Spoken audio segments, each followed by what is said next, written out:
Chez les hommes, on a eu un petit retour au niveau de la longueur des manches. Briefing, des réactions des clients, plutôt bonnes en général. Leur première production de chemise a plu. Rien ne prédestinait ces deux ingénieurs de gestion à s'investir dans le prêt-à-porter.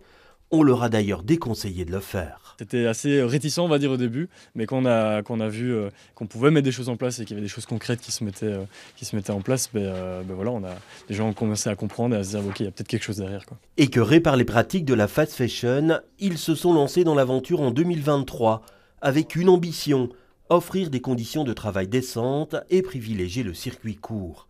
Ils ont déniché leur matière première, le lin, en France, mais il a aussi fallu trouver les ateliers qui pouvaient le transformer. Ce qui est compliqué, c'est justement de trouver un atelier qui va faire le filage du lin en Europe. Ça, c'est quelque chose qui se fait très peu et vraiment dans 80% des cas, c'est envoyé en Asie pour faire ce filage. Donc toute cette matière qui est faite en Europe, en fait, va perdre tout son sens puisqu'elle est envoyée à l'autre bout de la Terre. Et puis évidemment, trouver un atelier en Belgique qui est capable de faire cette pièce qui est relativement technique. Mais on a la chance d'avoir trouvé Mulieris, qui est un atelier vraiment fiable et qui nous permet de faire cette super pièce. Et cela a un prix, leur chemise coûte 135 €. Mais cela n'a pas rebuté les acheteurs, séduits par leur démarche. Changement de décor, nous voici au sous-sol du magasin de Laurent. C'est devenu son atelier de fabrication de lunettes. Il les conçoit, les fabrique avec des matériaux locaux, sélectionnés par ses soins. Il y a ici à Anderlecht une personne qui fait de la thermocompression de déchets plastiques. Donc on a prototypé tout un tas de matières différentes, du bois de la forêt de soigne, du hêtre aussi, on travaille avec tout ça. Donc la première étape, c'est sourcer les matériaux, ensuite se réapproprier les outils de production, parce qu'on a tellement exporté notre savoir-faire que finalement le savoir-faire, on l'a perdu.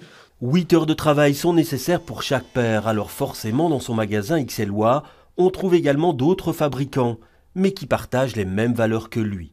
Il faut compter 300 € en moyenne pour des lunettes nées de ses mains. Mes défis, c'est l'argent évidemment, c'est la rentabilité. Plus on veut aller vers quelque chose de vertueux, de local, d'artisanal, plus les prix augmentent et plus les marges se réduisent. Donc je pense que le premier défi, il a avant tout été financier. Et ensuite, maintenant, c'est la partie technique qui nous pose problème, sur laquelle on avance, on continue de prototyper, de s'améliorer, d'avancer.